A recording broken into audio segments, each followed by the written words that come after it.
My name's Bray, and my background is telecoms and generally working in other businesses, and not necessarily ISPs, but all my friends work for ISPs. I went to the Manchester Round Table and I said some things, and some people said some things, and a lot came together. Some history. It's 20 years since I first used IP, some lessons and some thoughts for the future. My IPv6 history, 20 years ago in a little tiny office in Marsden in West Yorkshire, we got ADSL for the first time, and I ticked the box that said get an IPv6 allocation, and I put it live on the network, and my colleagues just played with it, and it worked. That little building in the office upstairs by the dodgy burglar alarm, that's where we were. It was the tiniest place in the world, and that's how you start a successful business. It's not a seen business, it's an unseen business. And to start off with, it was just a toy. It was just something that it was tunneled, it was flaky, but we still went with it. Facebook went down IPv6, and Facebook went down in IPv6 as well. But after a while, it all just worked. And I think from about 2010-ish, it just worked, IPv6 just worked. It was dual stack, and it's just sat there and nobody bothered, and the people in the office didn't really care. You realise that really from the very early days, printers and network switchers just supported it. Computers supported it, phones supported it. We did things like we connected to our database servers with IPv6, we had web servers running IPv6, we had test boxes running IPv6. SIP phones did not support it, and I was presented a SIP phone flown in. This is our new phone, it supports IPv6. It couldn't do routing and it couldn't do DNS lookups, but if you're on the same subnet and you could type in a very long digit to get to the web interface, it was okay. We educated them.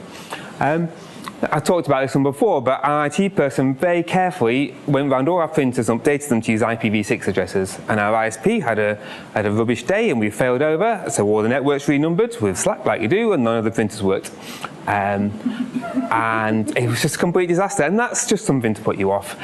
So I fixed that problem by getting some IPv6 PI space and an AS number and multi-homing, and it solved both the crap ISP problem and the thing. And I think there's a lot of talk about ELA today, and I think there's probably more people should think about this option. If you're in a large organization, you might want to change ISP, think about it if you don't want to avoid changing your firewall rules when you do it. Not for everyone, and it can't work. And this is a HP 5412 switch. It's a really old piece of kit. You can have hundreds of ports, and with a few bodgers, you could do IPv6 subnet per port. It routes IPv6. There's OSPF version 6. There's like BGP in version 6. Firewall the web interface. But when you're in that situation in a business, you can do IPv6 networking like you learn networking at network school, like ISPs do networking. Not how IT people do networking, which is to bodge things. And it's nice to be able to do that, and you can give your things like you've got a DNS server, you can anycast it in your office for 20 people. Why? It works, but it's cool. We did have our own IPv6 only day, and it's a day that Twitter didn't work, and there was a bit of talk around the office that Twitter didn't work, but Facebook worked and Google worked and people watching YouTube, so the internet wasn't down, so it wasn't my problem. And it was 24 hours, it was my fault. But I'm interested in IPv6. I wanted IPv6. I wanted to play with it. We had products with IPv6. I wanted to experiment with it. And I'm not your typical business customer, and I get it, and I want it. And you just have to think about the other people, the normal people, the people who don't work for ISPs. And you have to wonder what IPv6 brings to someone commercially, like the guy talking about the German projects. Where do you bring IPv6? Well, because I want IPv6, I need IPv6. And it obviously solves problems in networks for the ISPs, but what business problems does it solve? Or, what do I need? And there's a big split here, because you've got the little people who, thanks to people like Richard from Sky and other people, they're probably using IPv6 without knowing. They have a little router, and the ISP supplies that, and it's just there, and they don't know, and they don't care, and Facebook works, and that's good. And you've got the big people who have a networks team, and they know what they're doing, and they can choose what they want to do, and what they want to do, and does it work for them. But you've got a massive middle, and they do what their IP people tell them. They have an IT company, they might have someone internally who does their IP, and they don't see a commercial reason to see IPv6. It broke something, they turn it off.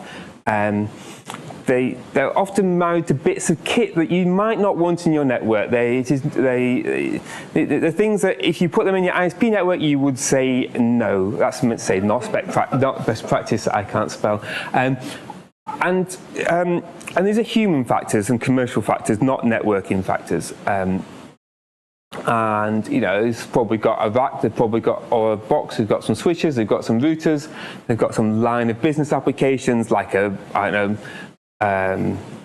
something that controls their machine that makes carrier bags. It might be on site, they might have an access database, they might have some CCTV, they have some printers, they've probably got 25 computers, they've got some staff Wi-Fi, they've probably got a few homework and some VPNs, a kind of complicated set of things which kind of has to work that they depend on. And if IPv6 breaks it, someone's going to be annoyed. And just for some facts in my actual presentation, rather than things that I'm talking about my experience, there are 5.151 million businesses in the UK with less than 49 people and 36,900, 50 to 249.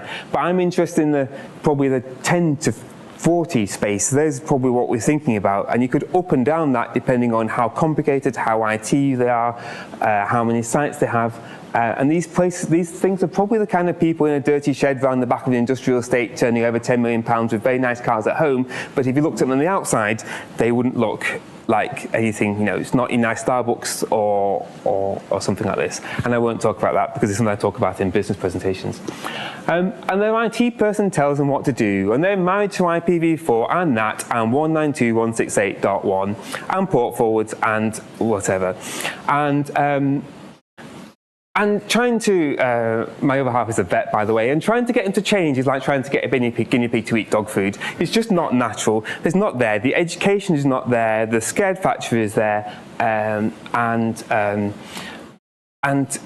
it's not. I need a bit more push. I need something useful. I need to press the button, and the ugly. Yeah, the number of businesses in the UK who double NAT all their traffic because they have their 30 quid ISP supplied router and then they have their £3,000 Sonic Wall, FortiGate, whatever box of kit, but the person who installed it didn't think it was a good idea to ring the ISP and ask to either PPPoE it or get a little allocation to IPv4 allocation to make it work. So there's a lot of double natting, and there'll be about 10 port forwards in the ISP router and some other stuff. Some people aren't that bad. And the thing that I'm coming into as well is a number of times that I've been asked to look at someone's network because something wasn't working, the phones, the internets, and the number of times in that port exhaustion because the router ran out of steam for what they're trying to do, as in we've got a call center but they're all watching telly on the phones at the same time, and buffer bloat, but that's another talk. But this is, I just want to get to where I'm coming from of the kind of things where I've gone in and there's just like a pile of stuff in the corner, and that's where we come into. And the failover boxes are everywhere. Everybody wants one. They're usually double natted. You've got NAT, NAT, and NAT, and they all ping at 8.8.8, and if that's down, they do something. And they might send an email saying you've failed over. For extra special cases, they just pick and choose a network. So you choose a DHCP name that goes one way and a different DHCP name goes the other way. Or the computers are CCTV, we do that in a different way. And the IT guys love these guys because they kind of mess around with it and whatever. But from an ISP's perspective, they're not your favourite thing, if that makes sense. You would go, get some PI space, get some failover, get this. That is where you would want to go. Dray Tech, Untangled TP. There's nothing wrong with these devices. They are essential. And it probably says something about the digital infrastructure in the UK that people feel they have to have the need to have failover because we have slightly wonky wet string ADSL rather than nice fiber. And I appreciate that is changing. The thing about these failover boxes is the client box doesn't know they've failed over. It just times out. You're web browsing, it stops for a bit, the box trigs in, the ADSL drops out, you quickly reload it, works. Your SIP phone comes back 15 minutes later when the SIP session times out. Also relevant is what I call the router firewall gap. And if you talk to anyone who sells IT, they'll tell you that they sell a router that costs £300 or a router that costs £3,000. Because the £3,000 thing, the sales guy goes in as a project manager, they do something, the customer cares about security, and everybody else just uses what their ISP gives them, and there's a gap in the middle. And there are people who buy them, and there are high-end IT guys, but there's a big gap in the middle that people just use what's provided or do something special, and the bottom end's given away and the higher end's sold, and £200 firewalls don't sell very well. There's also a human need. People like to change things. And I went to a managed office in London where they had a box on the wall that looked just like that, and they had a cable, and they were told that if the internet broke, to unplug the plug from item A and plug it into item B. Now, this is really cool. And after a couple of years, but this is human need to change something. It's human need to do something. And after a couple of years, an ISP moved in next door, and they said, oh, we'll just pop you on our network. But the box stayed, even though the internet didn't go through that cable, and people still walked in, the internet didn't work, plugged the cable, and that's what people are looking for. They're looking to feel like they've done something. But where does this come in for IPv6? And I think there's a possibility to do something better on IPv6, to actually deliver something that's actually better than we can do on IPv4. ISPs can make it really easy to do things like you want to split your network up a little tiny bit. A lot of ISPs you can make a subnet on a different IP range. It's not advertised, but if you've got a BT net leased line, Tom's going to tell me I'm wrong in a second. If you do a prefix, you can do a Slack. You get a route announcement, and if you just take what it gives you and put your router on 5 at the end of the IP address, then that's the router IP address, and you get all of the subnets, the whole 56 routes to that IP address. It's not on the documentation, and it's not there. But if you want to put 2 tenants in a managed office, it is that easy. You don't have to ring your ISP up and ask for some more IP addresses. It's just there to. It's just there to use. I think on the newer ones you might get a prefix delegation, but it's just there to have. But it's not documented, and the ISPs can help, because I'm not sure that IPv6 is quite at the forefront of many ISPs. I know a number of people who've phoned their ISP's account manager and said, "Oh, I've got this lease line, can I have V6?" And the answer has been no. We don't do that. But when pushed, they do it, and it's not on the website. It's not documented. And it's not there. So that's one thing for people to do, is get it out there. One of my theories as well is that in many offices, people do actually port exhaust their routers locally. I've seen things where someone's run a port scanner and the IPv4 goes down because they've scanned the network, they want to scan their mate's network, they've run some security software, and the internet goes down. But if you've got V6, then only Twitter goes down, or GitHub, as the other guy just said, because actually you're just selling more ports into the office. And I think there's a space where we know in the ISP networks in carrier grade NAT that you can get better throughput from having V6, because you've reducing your carrier grade NAT. But just reduce your normal NAT, just make your network stateless and just make it go through faster. I'm not quite sure this is right or not, and I wanted to test this and I haven't done, but I think there's a potential with IPv6 to make a failover device which actually works really well, and I've not tested this, but if you could have something that hypothetically did a DHCP PD to both ISPs, so you've got both ISP routers intact, so the ISP's happy because you've not ripped their router out, they've still got something to ping, and you have a magic box in the middle that pings the IPv6 version of 8.8.8.8, and when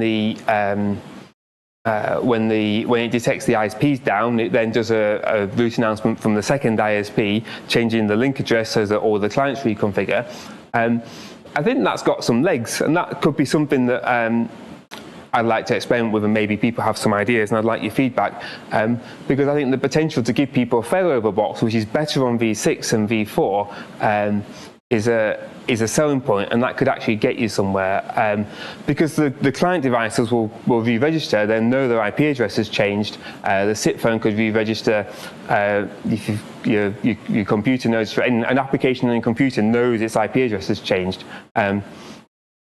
It's not great if you're hosting service on your network, but you could just update your DNS or something like that quickly and see the IP change. But I think it's just one area where if you can get this fast reconfiguration working, then then that's an idea where V6 could actually provide a business benefit, because people want these little boxes because people don't trust their ISPs. This is quite an interesting one. People kind of go, oh yeah, we have 2 VLANs, we have a separate network, we have the computers who take card payments on a separate network. And when they say that, what they mean is they plugged in another router to double NAT to have a VLAN, or they have a DHCP scope where some of the IP addresses are in one half of the same network to the other. But you really could make a separate network if, say, consumer switches like your Draytex and your Netgear switches, if they could plug them in and detect that a DHCP PD is available and say, yeah, I can do an isolated subnet and give it a new IP range, and that's just something you could plug in. Because at the moment, your switches and consumer devices don't do anything different for V6 or V4, but they could quite easily do rooted VLANs and pop you out. One of the other ideas that came out of Manchester, someone came to me and said, well, if you don't add IPv6 in your network, somebody else will.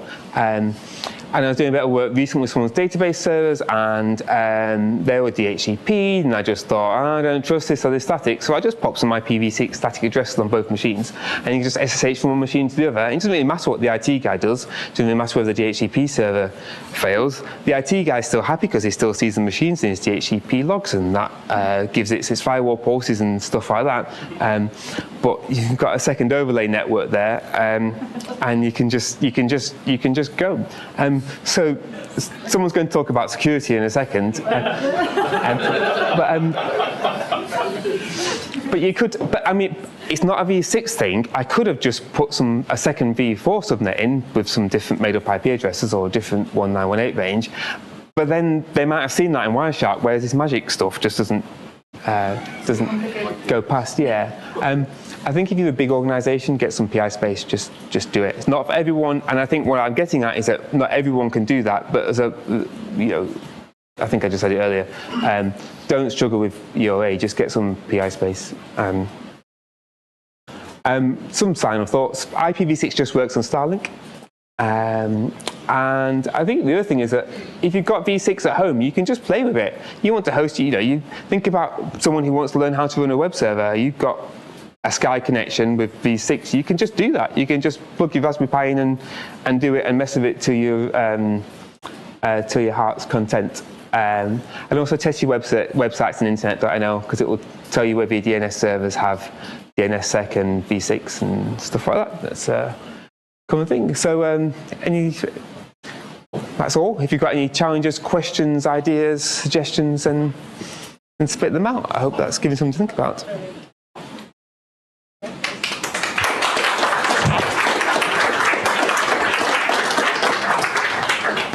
Yeah, hi, thanks very much. I've got a personal interest in buffer bloat. Can you say any more about how you've come across that?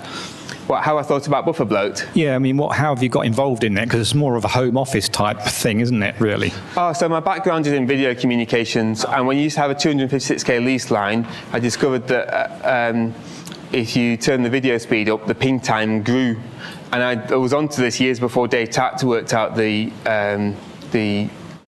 concept and gave it the name, but I realized that if you looked at ping time and say did a file upload at the same time, your ping time would grow and your voice over IP and your video calls would go naff. And when Dave Tatt started talking about that, I was like straight away, that's the problem.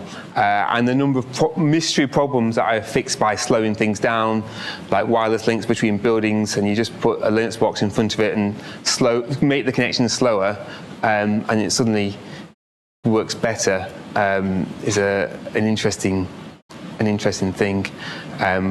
I could talk about that all day if you wanted to, but that's not. It's not IPv6, is it? Does that answer your question? Yes, it's very good, thank you. Yeah. Any more questions? Ben's looking pained. Cool, thank you very much. Well,